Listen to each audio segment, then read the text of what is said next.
Salute Knicks Nation. The streets are buzzing. Welcome in to the preview. Round 1.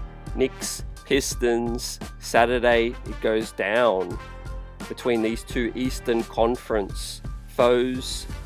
Great to be with you. Let's talk about our keys, our matchups, the preview, the predictions, and the wildcards, X factors.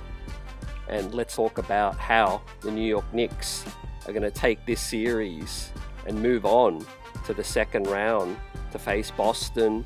There's going to be challenges along the way, but let's dissect it. Great to be with you, ladies and gentlemen. It's playoff time and it's money time, and the streets are buzzing. And I'm excited about this, excited about the playoffs. Right here, right now. The play-in started yesterday, and hopefully these games get a lot more exciting. But relating to our New York Knicks, the schedule is out. Let's talk about these matchups as the Knicks and the Pistons have faced off 4 times this season, and the Pistons have taken 3 of them. We'll go through the keys as to how the Detroit Pistons were able to get some success. How much am I going to read into that, and how much should we not read into it, and look ahead to what's to come with this one. Obviously, there's a number of things that are a factor that didn't take place in these 4 games, right? Mitchell Robinson has not faced the Detroit Pistons at all this season, and we've got a lot to talk about regarding Mitch, the coaching battle as well. How is Tibbs going to get this squad, right, playing a lot better than what they have been over the last, since All-Star break, right? We've got the stats. We're going to go through some numbers. And the Pistons are the 9th ranked team since All-Star break, right, in net rating. So, look, this one's going to be challenging. I know a lot of people have been predicting 4, 5, some saying 6, some saying 7 as well. ESPN, the entire panel, has predicted the Knicks in a clean basically 10-0 prediction, right? So I think I'm feeling good. The New York Knicks obviously have only won 1 game against the Pistons, and I'll bring this up right now before we dive into the matchups. Welcome in Fabian, buzzer beaters with us in the building. Salute, guys. Great to see you. Hope you're well. I'm excited about this matchup.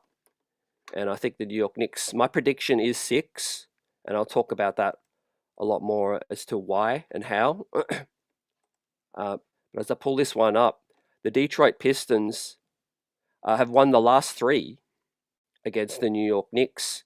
And obviously it's a case of Mitchell Robinson hasn't played in any of these games, but the Knicks won the first matchup back in early November. 1st of November, officially, the Knicks won 128-98.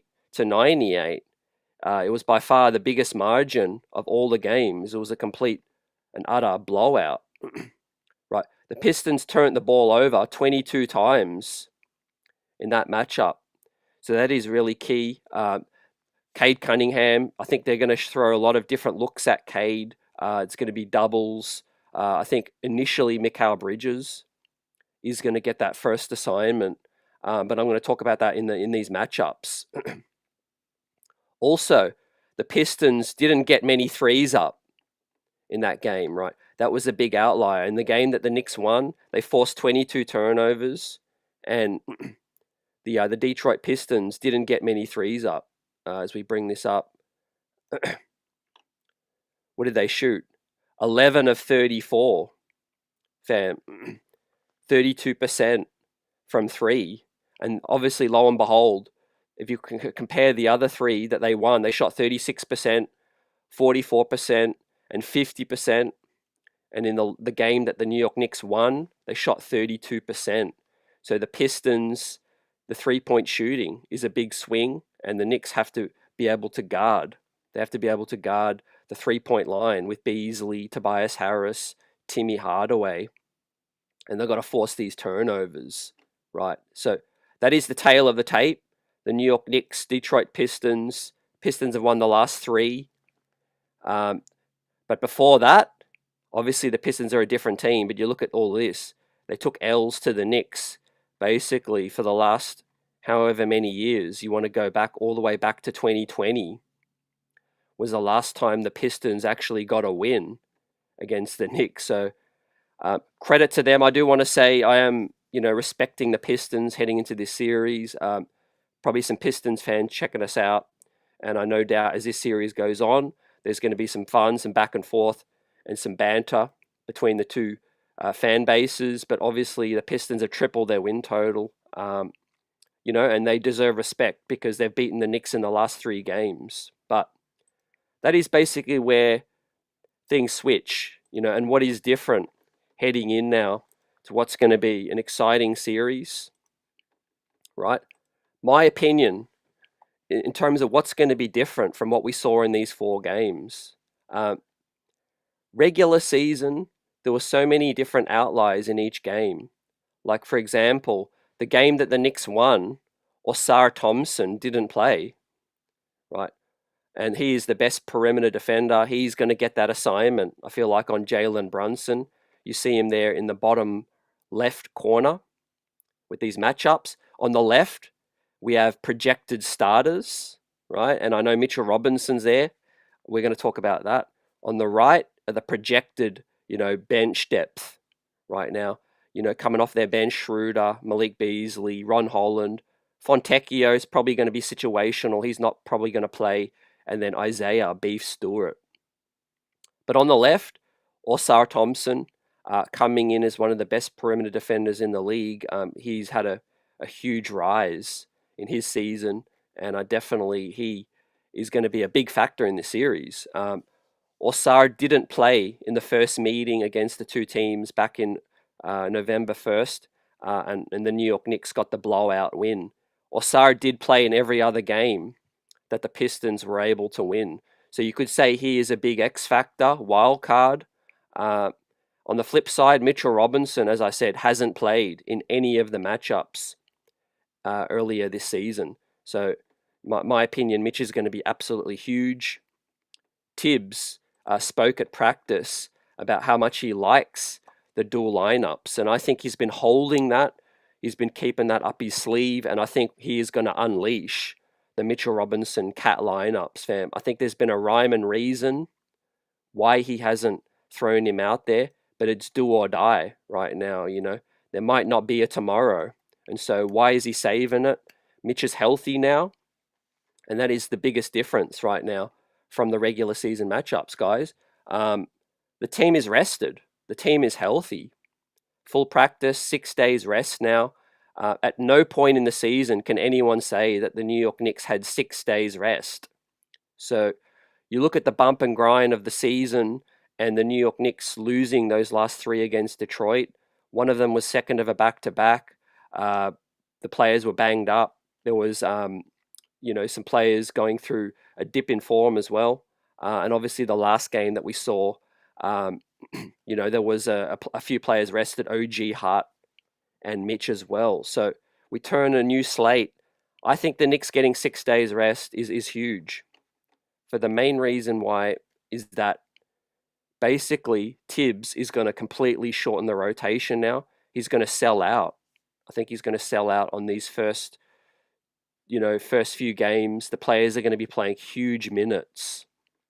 Like, I'm talking about Brunson's probably going to play 42, 44 minutes, right? Maybe Deuce Payne play, 5 minutes first half, 5 minutes second half.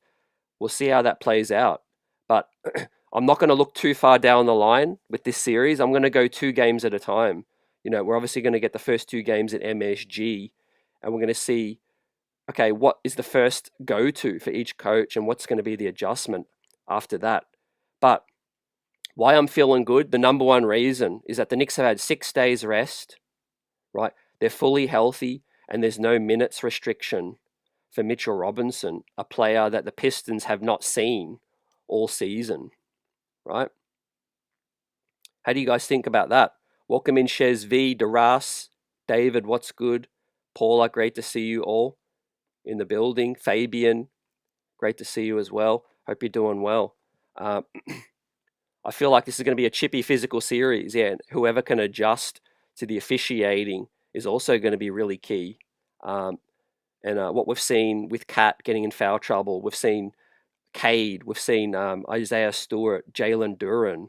Those guys are prone to pick up some fouls as well. So, however, whoever adjusts best, I think, to the officiating is going to get an advantage too. But the difference, obviously, as I said, from regular season to what we're going to see, Mitchell Robinson, I want to start with him because whether he starts or he doesn't, I don't know. But I'm sure that he's going to play a lot of minutes. And why I would advocate for Mitch to start is the coverage on the New York Knicks, right? If Mitchell Robinson starts, Jalen Duren obviously has to pay attention to him, right? They can't put anyone else on Mitch, right? Unless they start Isaiah Stewart and Jalen Duren together. So you're automatically forcing the issue. You're automatically forcing Bickerstaff to match up against you. And if he doesn't, if he wants to keep Isaiah Stewart coming off the bench and Jalen Duren has to guard Mitch, that means Tobias Harris has to guard Karl Anthony Towns. Right. That's the first win. That's the first victory, I think, for the New York Knicks if they were to start the dual big lineups. Right? Because if Tobias Harris is guarding Karl Anthony Towns, that's an advantage in the post. Karl Anthony Towns can do the post ups. He can go to work. He can get Tobias Harris working on the defensive side. And Tobias is going to be key for the Pistons offense. And the more that he's getting worn down, the better it is, I think, for the New York Knicks, right? Another reason why it's a big victory if Mitchell Robinson starts or plays major minutes with the rest of the starters is that you look at the next position, OG Anunoby, right? Who's going to guard OG Anunoby? Is it Tim Hardaway? That's going to be a favorable matchup, I think, for OG on both sides of the floor, right? Maybe they cross match. Maybe Hardaway guards Mikal. Maybe they have to put Osar Thompson on OG, right? And then that crosses a match. That cross matches, and they have to put Cade onto Jalen Brunson, right? Their number one goal is to get Osar Thompson onto Jalen Brunson, right? So that leaves OG and Mikal with Tim Hardaway and Cade, right? If Cade has to guard Mikal, then Mikal, we can utilize him, and he can go at Cade and attack him as well. Obviously, I don't like Brunson specifically attacking that matchup against Thompson because he's going to be a handful. He's going to be very disruptive, but I do think that Mikal is that guy that can attack Cade. And certainly, if Tim Hardaway has to be on OG, OG is going to be able to drive. He's going to be able to be physical. He can get to the foul line and convert as well. So that's all the scenarios. If Mitchell Robinson's starting or playing, you see how it has a trickle-down effect to every single matchup, right?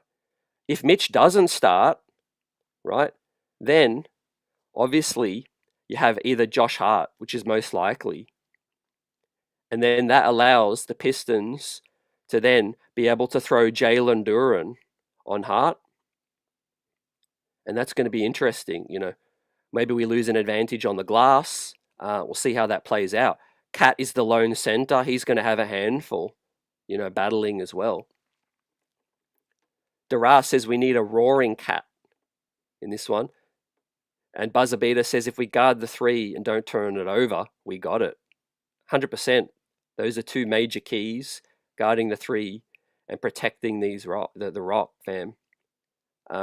Protecting these possessions. David says, I feel like this would be an ideal series for us to use the double big lineup a little more than what we've seen. Yep. I feel like the 6 days rest has been key.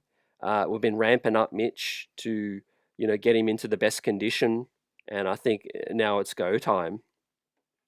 Definitely. 100% agree with y'all on that one. But yeah, now you see a bigger picture stuff if they have to cross match with Mitch starting, right? Now, if Hart is starting in place of Mitch, then obviously Tobias ends up guarding Hart. Or Hart will guard Tobias on that one. Cat crossed over onto Duran. You know, Jalen Duran's not an offensive threat, so I don't really see him attacking Cat. But obviously, if they can get dribble penetration and Cat in the drop coverage, you know, we could see a lot of the ugliness that we've seen throughout the regular season. But whoever gets the start, I feel like the major key in the first two games and why I've given the Knicks the advantage is extra minutes. I think Tibbs is going to rock with a 7 to 8 man, or maybe a 7.5. I think it's going to be Deuce. It's definitely going to be Mitch / Hart, whoever's the guy coming off the bench. And then it's going to be, I think, Landry Shamet, right? There's a lot of speculation now running around that campaign might be situational. I don't see Tibbs going 8 or 9. You know, I don't really see him going a full 8-9. I think it's going to be Deuce, it's going to be Mitch, and it's going to be a little bit of Shamet in the first two games. And another reason why I think that is we look at the schedule now, guys, as I bring this thing up. Game 1 on Saturday, Game 2 on Monday, Game 3 is not until Thursday. So there's 2 days rest between games 2 and 3. And then also Game 4 is on Sunday. So there's also 2 days off between games 3 and 4 as well. And you factor that in with the fact that the Knicks have had 6 days rest right now. I mean, the Knicks have got the advantage because over the regular season, they weren't able to be afforded the benefit of being able to play a Brunson 43 minutes, being able to play Cat, 39, 40 plus minutes every single game, right? There was back-to-backs, and there was obviously a larger rotation. You had to get Cammy's minutes. You had Precious. You had a lot of guys in there that were inconsistent throughout the season, and I feel like if you want to get a stranglehold on a game and in a series, the best way to do that is just to play your best players, as many minutes as possible. Now, I know the minutes police and a lot of people might not like the sound of that. As the series goes on, that could certainly be a factor in terms of maybe the starters start to tire down. But the way I see what Tibbs is going to do, I do think that he's going to play the starters heavy minutes, and the Knicks will hopefully get that stranglehold on the first 2 ball games. Because if Brunson plays major minutes, in the 42 plus, the Knicks just won't relinquish control of a game. I can't see the Pistons getting that firm control of a stretch of the game with these guys, with our best players. I think there is a clear talent gap and a divide between the two. Buzzer says this series is ours to give away. Yep, I'm going to talk about that next, fam, in the keys. Limiting turnovers, not getting sloppy, and executing as well, just like you said. And also, I'm going to let you know how the Pistons could put themselves in position, a better position to win and exploit some of our weaknesses. But that is certainly one of them, fam. We have to take care of the rock. So yeah, I think Tibbs will play massive minutes for our starters, and I think that'll be the best chance for the Knicks to get control of the first 2. I think Brunson will be playing 42 plus. You can write that in stone. I think, Mitch, I'm hoping he plays 30 plus for these matchup reasons. And also the bench has been underperforming most of our season, and you don't want to put it up to chance for them to play, significant minutes and lose control, right? I do think Deuce is going to play decent amount of minutes, but probably not as much as people think. Deuce might end up playing, I don't know, 15 to 18, maybe max. Depend on how it's going. Depend how Hart's looking. I think if we're really struggling for shooting, I think Deuce will then replace Hart in those minutes, fam. But I don't think we'll really see Precious unless there's foul trouble.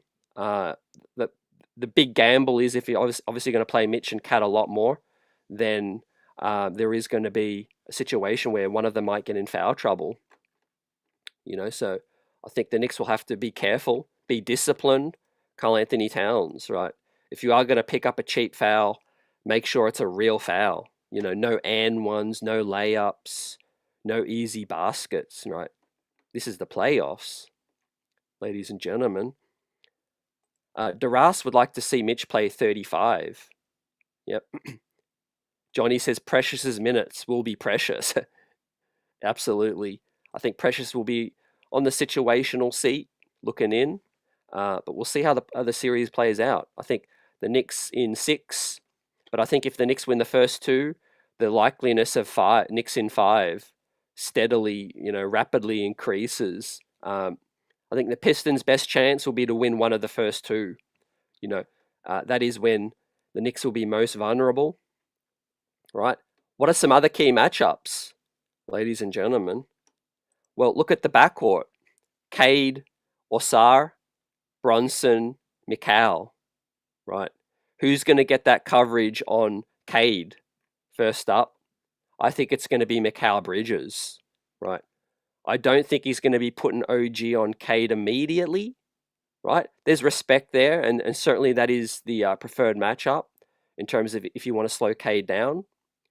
But I don't think you don't reveal your full hand straight away, right?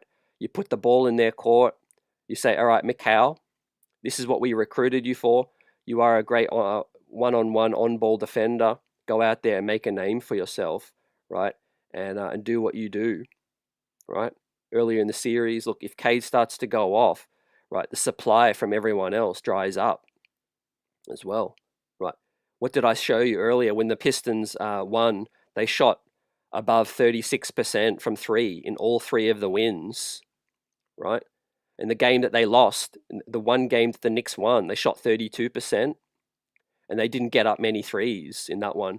Jaden Ivey did actually play in that game as well, right? Jaden Ivey's not part of the rotation anymore, so they do have better spacing, right? But I'm fine with letting Cade, look for his shot, right? You want a streaky shooter like Tim Hardaway and Tobias. You want their supply to be limited so that they can stay streaky, fam. If Hardaway starts to get confident and starts to get threes up, in a healthy dose, same with Tobias, they will find a rhythm, and so you want to definitely shorten their rhythm. I don't mind Cade being dominant on the ball. Also, with the dual big lineups, Cade, there's going to be no layups, right? We know Duran sets big screens. However, with Mitch back there, and obviously Cat as well with the extra length, that is going to limit the paint buckets, I think, of the Pistons, and it's going to force the likes of Hardaway and Tobias to have to do a lot more work, and create and do a lot of things that, I feel like they won't be able to do consistently. They are streaky players. Buzzer says, CT, even if Tibbs gets us to the ECF, is his job in jeopardy? If he gets us to the ECF, I would predict that Tibbs stays. If Tibbs only gets us to the second round, I still think there's a possibility, there's a change. If we lose in the first round, which I don't think is going to happen, but if we did, and we obviously, like, you agree, and many Knicks fans would agree, that we would give it away, not to disrespect the Pistons, but the Knicks are favorites. And I feel like there will be a coaching change if the Knicks lose in the first round. But if the second round happens, obviously Tibbs will won a series, and I feel like he might still get the benefit of the doubt. Either way, I'm kind of leaning more towards there will be some roster changes first. Normally what saves a coach is if, the front office feels like they could do a few tweaks with the roster first. Once the roster's completely capped and they feel like there's no room to move, then they look towards the coach normally. But having said that, Tibbs is going to have to earn his bread, and at least get us to that second round, right? Look at the schedule. It's so favorable, man. 6 days rest. We can literally play the starters heavy minutes in the first first two games, and then there's 2 days rest between games 2 and 3 and 3 and 4. So the Knicks are absolutely in prime position. Don't let no one tell you otherwise, right? This is the perfect scenario to play Mitch heavy minutes, deal with the consequences, right? We got to win the first round. We got to get to the second round. David says, I could see Tibbs throw Wright out there for a few minutes to give Cade a different look. I think that's a later in the series, but 100% agree, David. I feel like that's maybe a wild card that Tibbs would be looking at later in the series. But I'm also going to talk a lot about Dennis Schroeder and his impact as well as I get to my keys next up. But we're looking at the matchups, then we'll look at some stats, and then we'll move on to the keys of the series, fam, and how each team is going to get the job done. What are some other key matchups, ladies and gentlemen? Isaiah Stewart, right? He's their big off the bench, right? If we do start Mitch and Cat, what are they going to do? Are they going to have to adjust and match up with us? Or do they go with Tobias and Duran still and be a little bit undersized, right? That is going to force the issue. But if Isaiah Stewart is playing out there, Mitchell Robinson is most likely going to be his matchup, whether it's starting or off the bench. Mitch and Beast Stu, that is going to be crazy. Fireworks are going to be flying in that one, man. The physicality element. Nobody punks Mitch based on what we've seen. Mitch stands up to anybody, and he's got extra size. He's the kind of guy that Isaiah Stewart is not going to be able to push around, right? And he's the one and only guy on this roster. Maybe outside of PJ Tucker, which we're not gonna see PJ in this series unless something's going wrong or something is going extremely right in terms of we're just fooling around playing garbage time minutes later in a game. But it's significant, guys. Isaiah Stewart can push around and bully every other player, Cat included. He can push him around, get Cat flustered. But one player that is not going to get flustered, in my opinion, is Mitchell Robinson. It's imperative that he stays out of foul trouble and he obviously stays healthy in that one. Another key matchup off the bench, fam. Deuce v. Beasley. Their best player off the bench. Malik Beasley, fam. He's shooting 50% from the corners. That is insane right now. We have to stick to him like glue. Next up, Dennis Schroeder. Campaign, most likely not going to play, right? So who gets the matchup on Schroeder? Who gets the matchup on Malik Beasley? Maybe if it's Schroeder out there, it's Deuce and Schroeder. Maybe Josh Hart gets the matchup on Malik Beasley. And then obviously Mikal on Cade. And Osar will be matched up against Brunson, right? For both ways, right? On defense, I want Brunson on Osar because he is not a 3-point threat, right?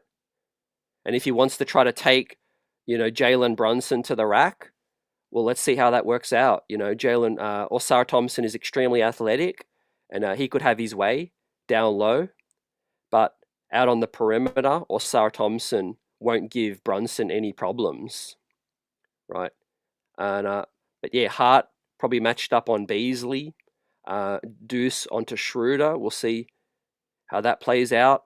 Ron Holland, he's a physical, feisty kind of guy. I think Landry Shamet could be a good matchup for him on both sides.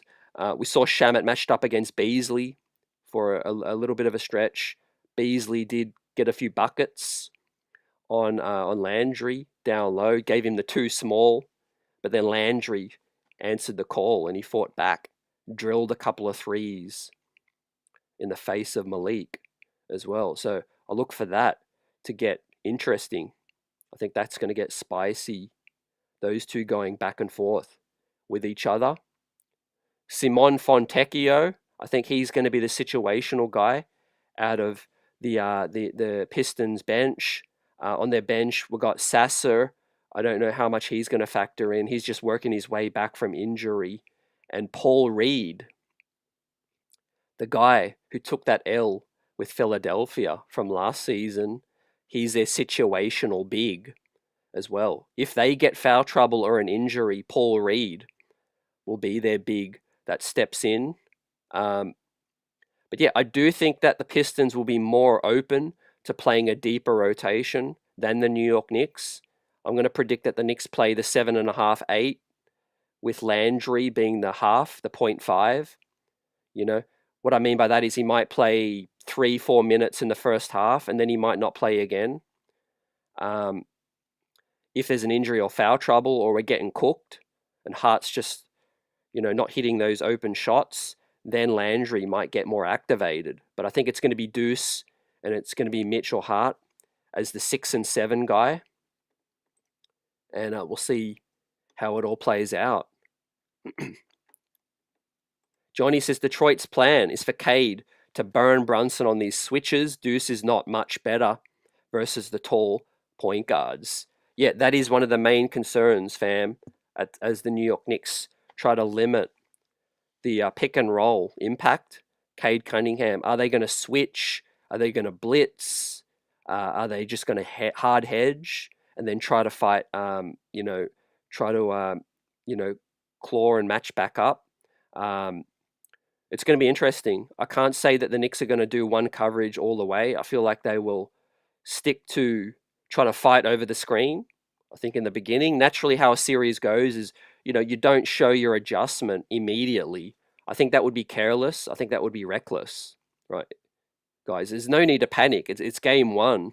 I know I see a lot of people saying, oh, what's going to happen? The Knicks going to switch. Are they going to do this? Yeah, the Knicks were trying a few things in that last game. But don't forget, we didn't have OG. We didn't have Hart. We didn't have Mitch, right? They're literally our best personnel, right? And your best personnel allows you to not scramble, play it straight up, right? So I expect Mikal to get that assignment on Cade. He'll try to fight over the screen of Duran. We'll see how it plays out, man. See what they got. The series won't start until somebody on the road picks up a win, right? The Knicks should go into game one full of confidence. As I said, they've got a new rested team with Mitchell Robinson that hasn't played against the Pistons. 6 days rest. And then I want to talk about practice now as well. At no stage throughout the regular season did the Knicks have 5-6 days to practice as well. I expect the Knicks to look a lot more crisp in knowing what they want to do. Their sets, they're out of timeouts. They've had the film. They've had these last 6 days to chop up the last 4 games. And that is why I think this is going to be so different. This is going to be very, very different to any of the matchups earlier in the season. It's 0-0, and you just play these guys straight up, and then you see how it falls, man. You adjust accordingly. Now, before we hear what our Knicks had to say in practice, let's look at some team stats. We've looked at these matchups. Continue to get your questions in, comments. Welcome in, guys. Salute Knicks Nation. The streets are buzzing. Smash that like button as the Knicks do battle against Pistons game 1 on Saturday. I'm hyped. I'm excited. As we look at the season, it's been a tale of 2 tapes for Detroit, right? Post All-Star break, and specifically in the last 50, they are a serious threat, right? We can look at how the Knicks had success, how they had success, but just looking in terms of how the Detroit Pistons have had success against the rest of the league, post All-Star break, the Detroit Pistons are the 9th best team in the league, right? So I know a lot of Knicks fans are confident. We should be. We have the more talent. There's a lot of factors, like I just mentioned, with the Knicks now healthy and got some wild cards that are available now in Mitch. But that doesn't take away that the Pistons are good at what they do, and they'll be looking to exploit the New York Knicks.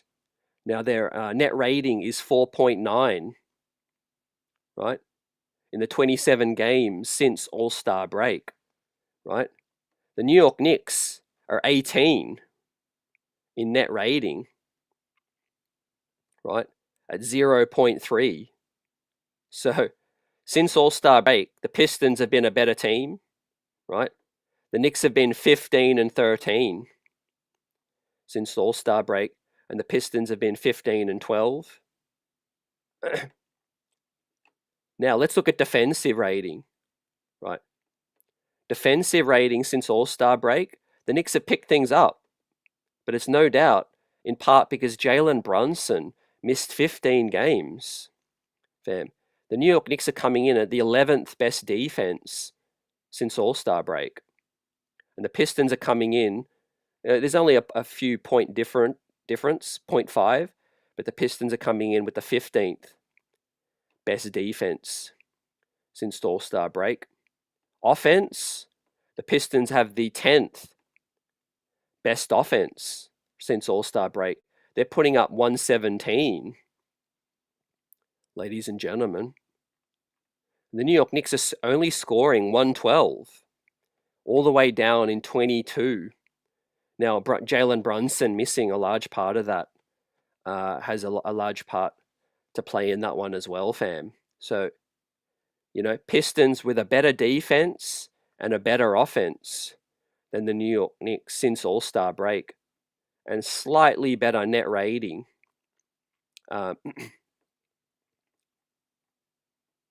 Turnovers, we look at that, and the Pistons have done better, but they are very turnover prone. 22 turnovers in that game that the Knicks won early in the season. So those are the stats in terms of the Pistons having success. 117 a game. The New York Knicks defense, I think, will be swarming, and I think it'll be a lot more difficult for the Pistons to get their shots, right? Next up, now we move to the keys, right? What are the keys for the Knicks to win the series? In my opinion, what are the keys for the Pistons to win this series, potentially? Before we do that, Johnny's got a comment here. Dara says Mitch is ready. Absolutely. Johnny says Mitch and Cat won't start together. Tibbs has not played them together enough. Yep.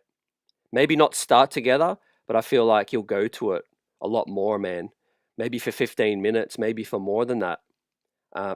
Johnny says Tibbs thin the rotation, assures the Knicks tired starters in the fourth versus the fresh young legs. That could be a major factor as well, fam, later in the series. But I don't feel like it's going to worry the Knicks in the first two, fam. I think the Knicks just need to sell out in these next two. Because if they're not fresh after a 6-day rest, then they'll never be. And so I think the time is now to strike, play these guys major minutes.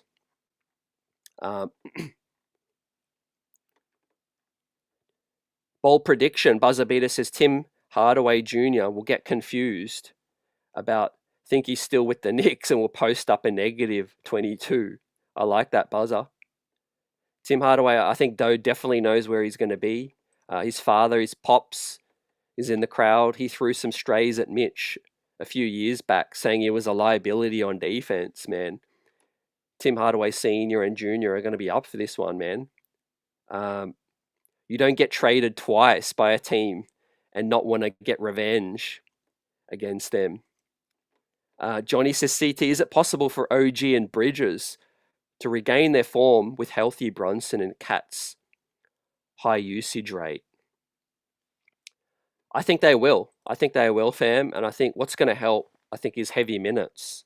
I think, a healthy dosage of extra minutes is going to get these guys in better rhythm, fam. And I think there will be a lot more transition baskets, fam. The Pistons turn the ball over. So look for the Knicks to get out and run. OG's a demon in the open court. Mikal Bridges as well likes to get into the passing lanes, fam. I think the crowd is going to be crazy. It's going to be a baptism of fire for Detroit. But I think the best way to get those guys going is to get downhill first. I think Brunson will be looking to get those guys open looks early. Brunson doesn't tend to try to take over a game until later in the game when it's money time. So, yeah, we'll see how that all plays out. Buzzer asked, in terms of our offensive rating with our fully healthy squad. I don't have those exact numbers right now. Uh, in terms of the fully healthy squad, uh, it's been so much in and outs that it's difficult to gauge because Mitch is back, then Brunson was out for 15 games, and then in these last stretch, even the last 5 to 10 games, Buzzer, Tibbs sat. He sat OG, he sat Mitch, he sat Hart. Uh, so there's been so much interruptions, um, you know. But I feel like, yeah, it's a brand new day, 0-0. Everybody's healthy, and we're definitely going to get the best, whatever the best version of the Knicks is. We're going to see it in these first two. So without further ado, the keys to the New York Knicks taking over this series, fam. Throughout the whole season, the Knicks have had control of so many games, and especially in a lot of losses, they lost control, right? Inconsistency in 4 quarters. So the Knicks have to limit their turnovers and sloppiness, right? Y'all know who I'm looking at. I'm looking at Cat. I'm looking at JB. I'm looking at Campaign if he plays. I'm looking at Hart throwing the ball out of bounds. So many times we had momentum or we're fighting to get back into a game and we just get careless with the rock. And I feel like with more minutes, more consistency, and the pace is going to slow down with the half-court grind. I expect the Knicks to handle the rock a lot better. But obviously it's going to be up to how well Detroit defend, fam. How much can the Knicks get Detroit in foul trouble, disrupt their rotations, right? Cade is not a great on-ball defender. Or Sarah Thompson is elite. We all know Tim Hardaway Jr.'s weaknesses. Tobias Harris is okay. He can sort of guard 1v1, but if it is a faster dude, if it's physical like OG or Cat, I think they will have their way with Tobias. So we've got to execute, got to limit the turnovers, not get sloppy. And I think we'll handle this series, fam. I think that'll be the number one Knicks demise, is if they just start getting way too careless, 15 to 18 turnovers, throwing it away, giving Detroit life, giving them multiple possessions, multiple, confidence boosting possessions as well. If the Knicks take all that away and force Detroit to have to beat us themselves, then I think that's very less likely that that happens, fam. The final key is execution, right? Our offense has looked like a well-oiled machine at times, but you got to go all the way back to November, fam, right? You got to all the way back, right? November, right? When the world looked like a different place in November, man. It was a case of the Knicks, gelling. Cat was getting open looks, threes. He was getting whatever he wanted. But the Knicks somehow ran into troubles, right? So execution hasn't been great recently. There's been interrupted players, lineups, JB being out. Then we got used to playing without him, and then we got better. Running it, getting used to without him, and then he came back, and then we missed a few other players sat, and I think it's just been a whole lot of mess, man, execution-wise. Look no further than the Cleveland collapse. Look no further than Detroit, the collapse. So my key for the Knicks to get out of that funk is just to play as many minutes together as possible. I think we will look better as the series goes along. But I think the Pistons' best chance will be game 1, game 2, while things are still a bit murky, a bit muddy right now, 6 days of practice, I think that's going to be key, guys, in terms of how the New York Knicks utilize that practice. And how does Tibbs execute? Can we get the ball in bounds when we need to, right? Can we get it to the dude that we want to get it to? I'm not talking about Hart taking a falling out of bounds buzzer beater, Get the rock to the guy that you want it to get to, right? Attack certain matchups, right? If there's a matchup that's not in our favor, don't go to that. If Osar Thompson is draped all over Brunson and he's being disruptive, right? But Karl Anthony Towns has Tobias Harris on him, then you know which player we should be going through, man. Uh, as much as I don't like Tibbs' simplistic offense, it obviously has its merits at times when the game will tell you what to do, right? If Brunson's being blitzed, then get the rock to somebody else, Get it to OG on Timmy. Get it to Cat with Tobias on him, man. If they cross match a small onto Mitch, then look for the lob. Look for the alley. So yeah, execution, guys. There's something Tibbs hasn't been able to do. We've been failing at execution late in games, and we've been very poor at getting, cross matching and getting best lineups, against, favorable matchups, and that's why the New York Knicks haven't been able to beat Cleveland, Boston, and Oklahoma, fam, because of poor execution. Next up, let's talk about some Pistons keys. Buzzer says Pistons can beat us if they outrun us. David says, I think Tibbs would use the double big lineup a lot more if he had a healthy Huck on the bench for center depth. Yeah, I think that would be a key. Huck's interruption was definitely coming at a bad time, fam. Huck would have had at least 30 games to play, and who knows where he would be right now. John says, crazy we had Jalen Duren in that draft and flipped him with Kemba to offload his contract. Yeah. We did end up getting the Pistons pick, though, as well, but then we used that pick, I think, in the Karl Anthony Towns deal, fam. We still have the Wizards pick. Yeah, I don't think that's going to convey into a first. But yeah, Jalen Duren's got a bright future. Right now, he is a little raw still. But yeah, it's going to be fun to see him go up against Mitch and Cat in this one. Salute DeMario. What's good? So yeah, just to surmise, limit our turnovers, not get sloppy. That's when the Knicks kill themselves, and execute better down the stretch, right? Maybe we go dual point guard lineups, right? Tibbs should be willing and ready to adjust quickly. If Hart's going to hesitate and look side to side and the shot clock's going down and he's hurting us and he's turning it over, we might have to go with Deuce alongside JB, fam. It just all depends on how we're winning the defensive matchups as well. Because I am a little worried if it's Brunson and Deuce, they are going to, look to get Cade on dominating with the smaller matchups, and Beasley as well.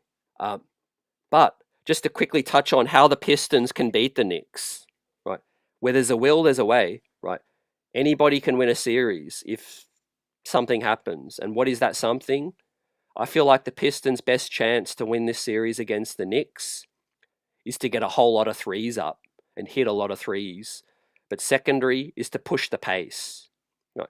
The Knicks' transition defense has been our weak point all season, right? Obviously, the half-court defense would drop. That's been a weakness as well. But our transition defense is pretty poor, especially when Karl Anthony Towns is out there. I mean, OG's usually quite gassed. He's laboring back and forth. He can't really, with the energy he's exerting, our transition defense can be porous. So I feel like if the Pistons win those two things resoundingly, they'll have a great chance. And that is to get the threes up. Let's say they kill the Knicks in a couple of games. Let's say Timmy, Tobias, Beasley get hot. They could win a game or two.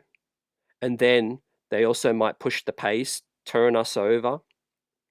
Let's say we discombobulate.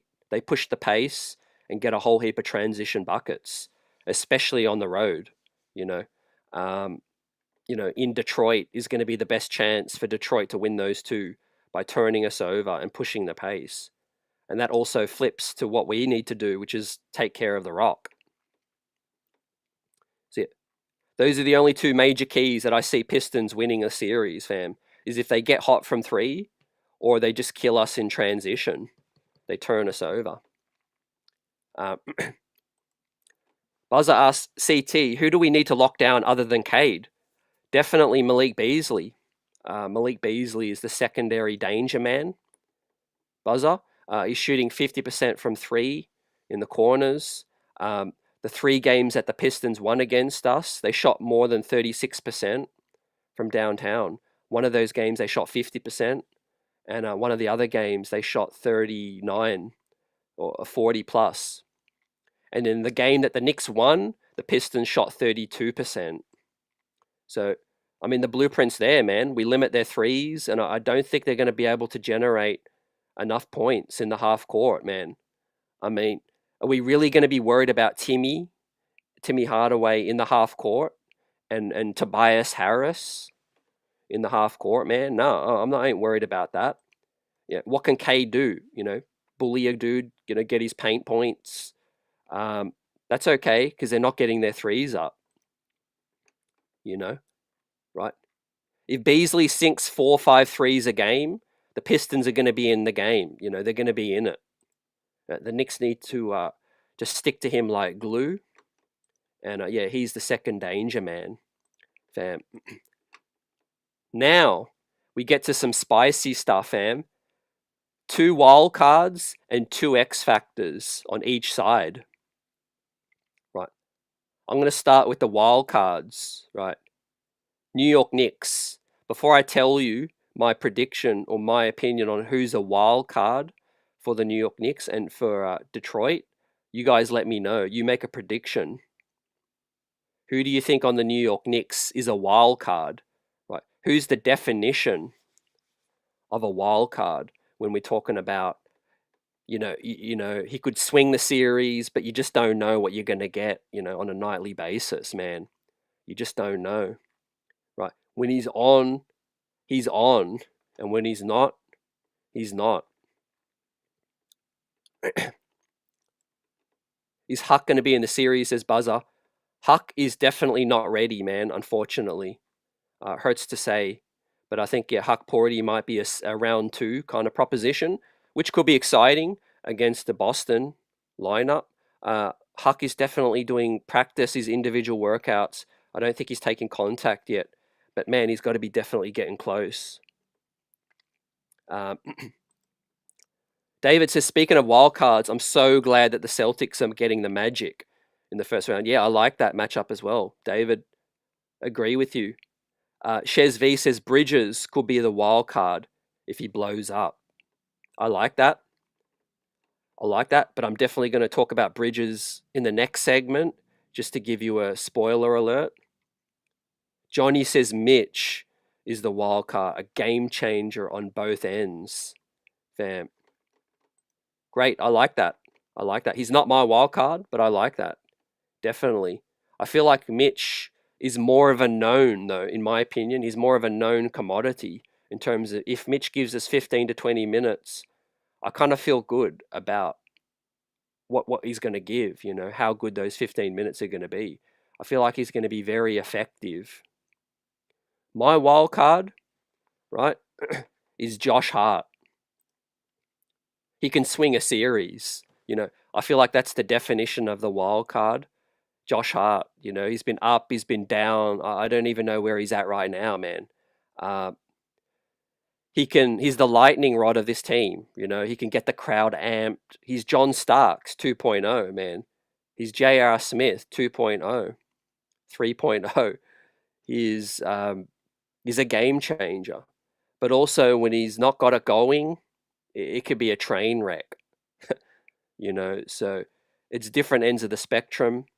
I don't particularly think this series screams a Josh Hart series. I know some people might think otherwise. I think the Cleveland series last year or 2 years ago and the Philly series, that screamed a Josh Hart series.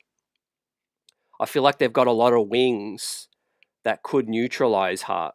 You've got Cade, Osar, Timmy, Tobias, Ron Holland, Beasley. So yeah, I don't know, man. Look, if Hart has a few great games, it'll obviously swing the pendulum. But yeah, Hart is my wild card for the New York Knicks. And just before I hit on the wild card for the Detroit Pistons, speaking of the Johnny's wild card, the Mitchie phenomenon, let's bring this up. I take you back all the way back to May 8, 2024, fam, heading into the postseason last season, Timmy Hardaway Sr. says, I don't think Mitch is I think Mitch is a liability anyways on defense. And he said that on the Boomer and Carton's show. So that is crazy disrespect right there. Tim Hardaway Sr. says Mitchie was a liability on defense anyways, right? Bulletin board material. And definitely get that up. Mitchie. I like that. I like that, but Johnny, with Mitchie being the wild card. So my wild card for the Detroit Pistons is Dennis Schroeder. Yeah, that pain. He's a pain in the backside, is Dennis Schroeder, man. He done it for Team Germany against Team USA. He's done it for the FIBA World Cup, FIBA Olympic squad. He's got a pedigree, and you got to respect Dennis Schroeder. He can swing a game. He can swing a series, right? I mentioned that Hart can be a liability offensively. Well, Osar Thompson can also be a liability offensively, right? Osar is tremendous defensively, but if the Pistons are just having tremendous struggles scoring, they might need to activate Dennis Schroeder alongside Cade. Fam. They could move Cade to the 2, Maybe he can try to have his way with a different matchup, and then Dennis Schroeder can run the pick and roll, right? Dennis Schroeder's given Brunson some problems, man, in the FIBA World Cup. He likes the physicality, he likes to talk, and he could be the confidence-boosting vet on the Detroit side. So that's my opinion. Hart is the wild card for the Knicks, and Dennis Schroeder is that wild card for the Detroit Pistons, fam. He can shoot the 3 as well. If the Pistons need points, he can drive to the paint. He could get Cat into foul trouble. He might be trying to go at him. That's another reason why I want to start Mitch, right? If Cat's in drop coverage, you don't want Cat picking up 2 early fouls. That's going to be tough.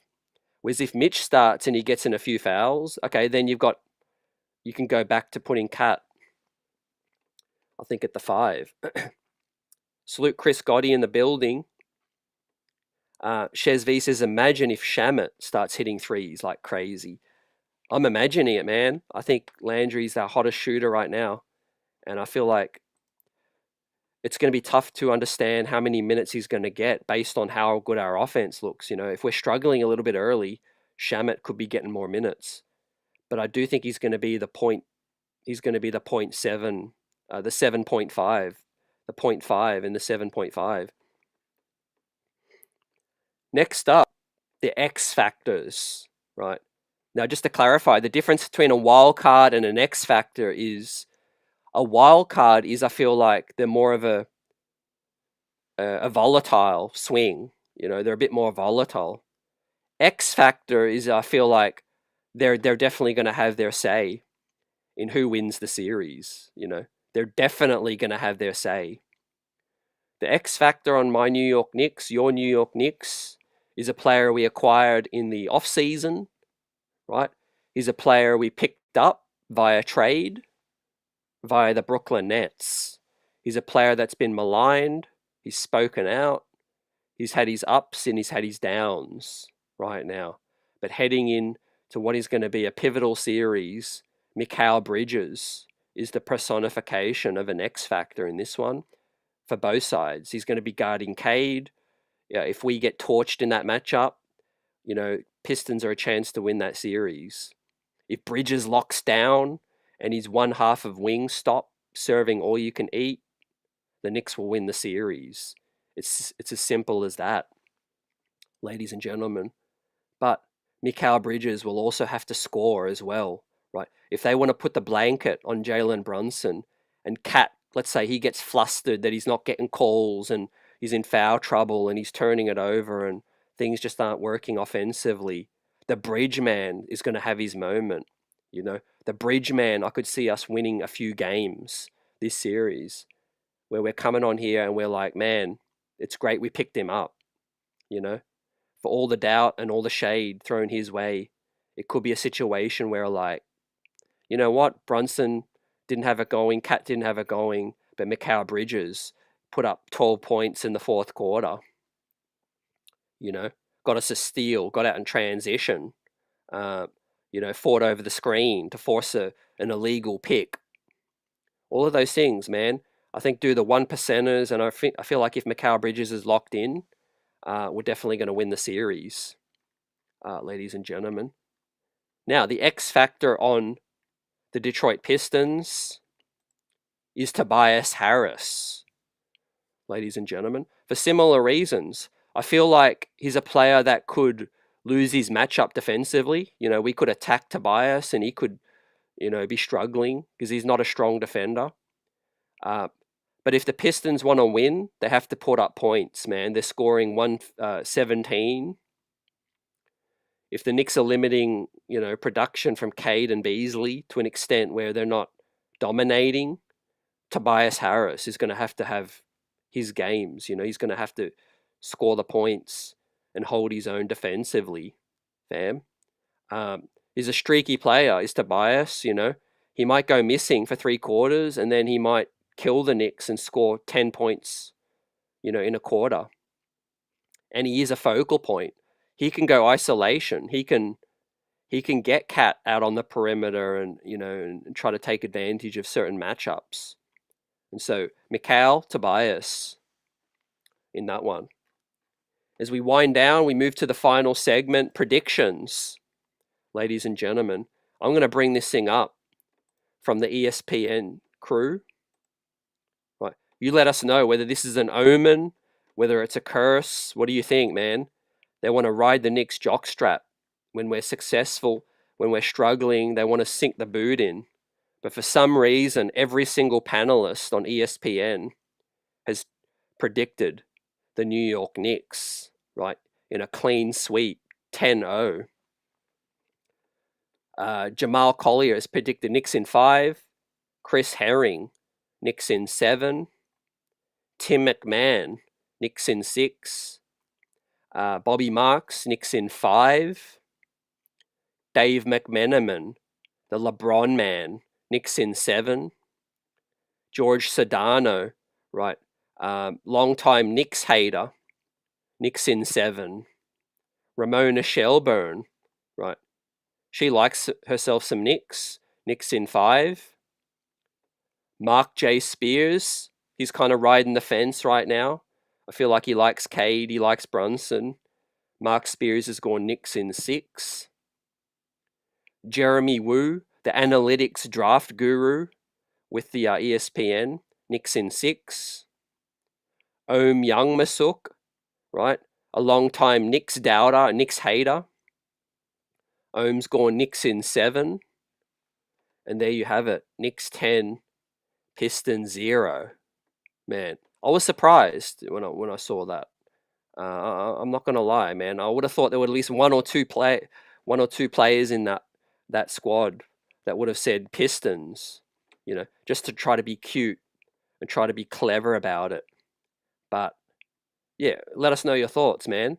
I'm surprised. Doug Fresh, my guy, salute to you. Knicks in 4. You're so confident. I like to see the confidence. I think it'll be a lot more tougher than that. But if the Knicks can win the first 2 games, I think it'll be over earlier than my prediction.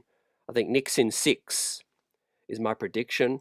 But I feel like the first 2 games could swing on a pendulum, a certain play, a timeout, a player getting hot, cold. But I think as the series goes along, I think the Knicks will get into a groove with their rotations getting a bit more tighter.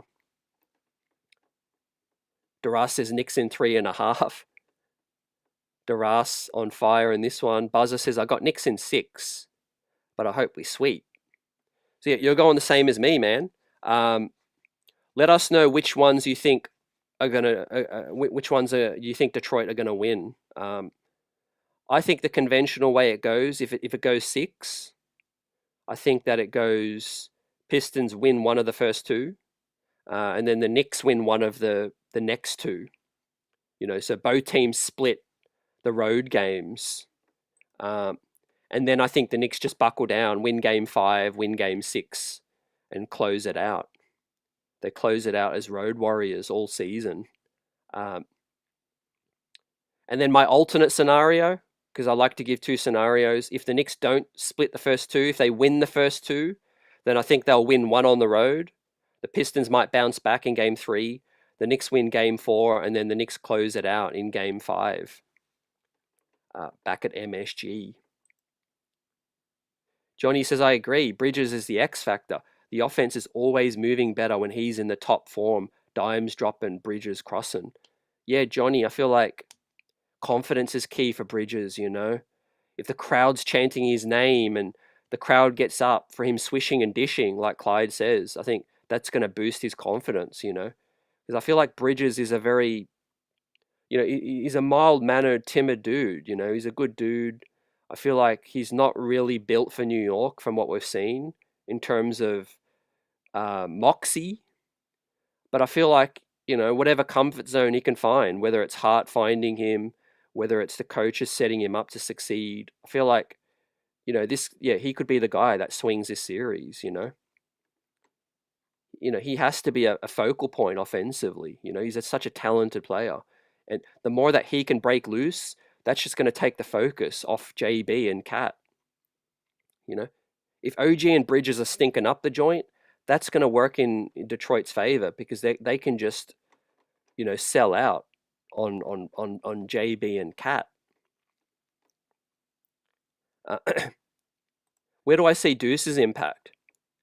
I feel like Deuce's impact is going to be a little more limited, fam, early in the first 2. I feel like Deuce isn't going to play as much as people think unless Hart is struggling. That's going to be the swing, the wild card, back to Josh Hart. If Hart's really hurting the team, Deuce's minutes will go up. If Hart's kind of a neutral fam, where he's just kind of, you know, being normal Josh Hart, rebounding strongly, distributing, I think Deuce will only play 15 minutes, fam, maybe less. I think he'll play maybe 12 to 15 minutes. If Hart's struggling, Deuce will probably play 20 plus. And the reason I think that is because the players are so rested. I feel like he's just going to, you know, look for size. You know, Deuce out there on Cade or Sarr, Timmy, it's going to be a tougher matchup. You know, now if the Pistons didn't have a 6'6" point guard, then Deuce would be the ideal matchup. You know, to lock down a point guard like a Donovan Mitchell, you know, a Darius Garland, you know, one of those quicker guards. But Cade ain't one of those dudes, so I don't think this is a series for Deuce. I'm going to be honest, unless Hart's struggling. That's the way I see it, fam. I think Tibbs is really not going to use the bench much in the first 2 games, right? His back is against the wall, man. He's up against it, right? Tibbs is 4 losses away from losing his job. I need people to understand what's at stake for Tom Thibodeau. Man, he ain't got the luxury of playing these bench players heavy minutes, right? Not the Tom Thibodeau that I know, man. When your back's to the wall, you're going to go to the tried and tested. And he's gonna sell out. He's going to double down and he's going to sell out on the starters in the first two at least at Madison Square Garden. And then he's going to adjust after that, or have to adjust. Let's say the Knicks lose one of the 2, he might say, all right, you know, I'll limit a few adjustments. If the Knicks lose both 2, he'll make hella adjustments. If the Knicks win the first 2, he might not make any adjustments. But I feel like Tibbs is going to, you know, double down in these first 2, and then he's going to go from there. But something tells me that he's been saving the Mitch Cat lineups. You know, I think that's the best way to expose Detroit, fam. I think it's the best way to expose them. Control the paint, limit the drives, use the size to deter, you know, those paint touches. You know, get Karl Anthony Towns more out on the perimeter. You know, get him posting up Tobias Harris. Force them to match up with Isaiah Stewart and Jalen Duren in that one. It could be a battle of who gets into foul trouble first as well. If it's Cat Mitch versus Duran Beef Stew, then yeah, whoever can keep their cool and adjust to the officiating is going to be key as well. Yeah, I love the questions, man. Chris says the lights are too bright for the young Detroit squad.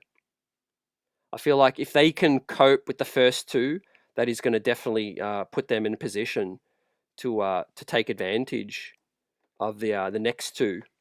Right. If the Pistons look shook in the first two, then yeah, the series will be done early. But yeah, like I said, Osar Thompson didn't play in the game that the Knicks won, and then Mitch didn't play in all the games that the Knicks lost. So we are gonna know. I think we're gonna know pretty early. I think some series it's like it could develop as each game goes on, but I feel like we're gonna know really early in this series which team is just looking a lot more in control, a lot more dominant, and a lot more kind of forcing the other hand of the other coach. Um, I feel like Detroit have more guys that their coach trusts, where they could play Sasser, they could play Fontecchio. They've got Dennis Schroeder, Ron Holland. The Knicks, I think they don't want to go. I think Tibbs, in all honesty, doesn't want to go as further down in his bench, man. I don't feel like he wants to play Precious a lot or campaign a lot, whereas I feel like Detroit won't be fussed. They're young, they want to run and gun. They want to be physical. So yeah, I feel like Detroit. You could say their bench might have a little bit more of a strength than ours, because I mean Beasley, Schroeder, Ron Holland, doesn't seem to be shy from the bright lights. We'll see how that all plays out.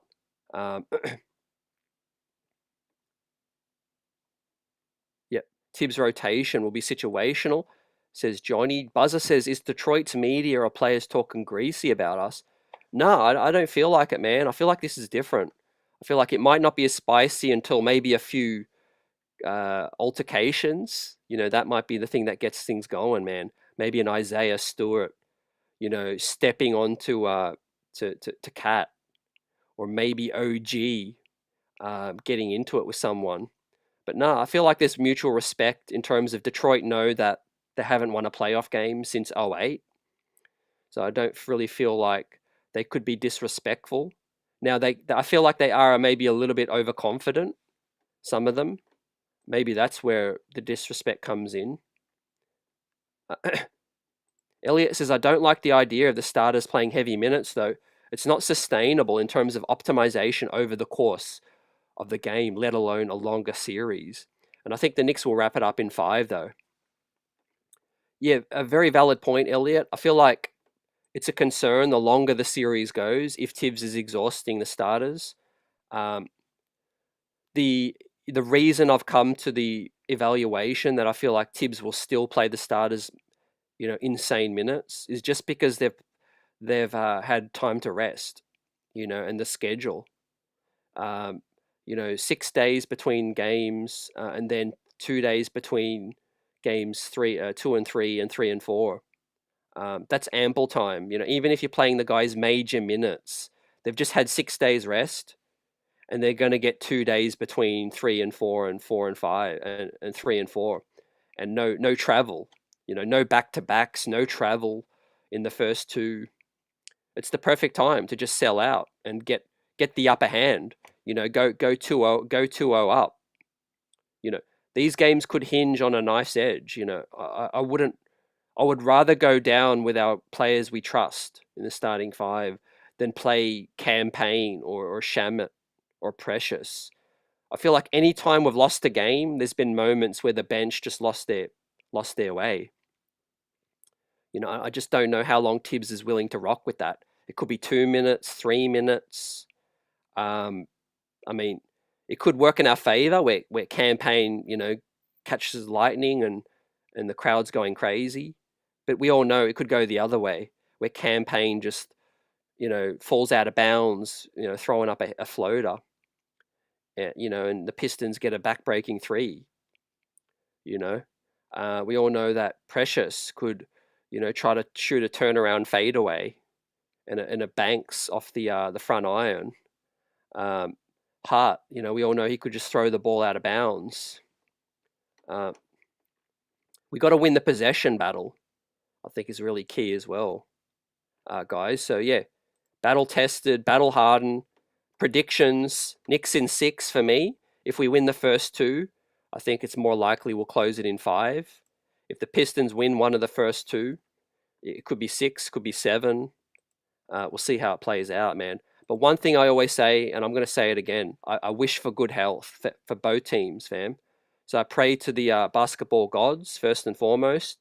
I pray we get a great series. I pray it lives up to all expectations. Hopefully the Knicks can get it done early and we look ahead to Boston. Nothing greater than playoff basketball at Madison Square Garden. Something for the fans. I hope we get our excitement. We get our legacy moment like we did with Dante DiVincenzo last season, with JB putting himself alongside Michael Jordan, with crazy numbers. Hope we get a great feel-good story, whether it's Bridges or Mitchie, who's had to deal with a lot of adversity. Is OG Demanobi gonna say, hey, don't forget about me, right? I'm the second best player on this team, or I'm the best player in this series. I genuinely feel like OG Anunoby could, there's a scenario where he could be the best player in the series, which I don't think enough people are talking about, right? Too many people talking about Cade, Brunson, Cat, Beasley, right?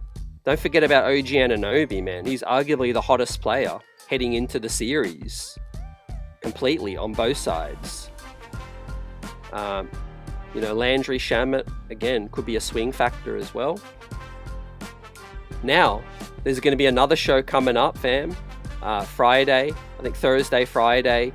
I'm going to do more of a deep dive.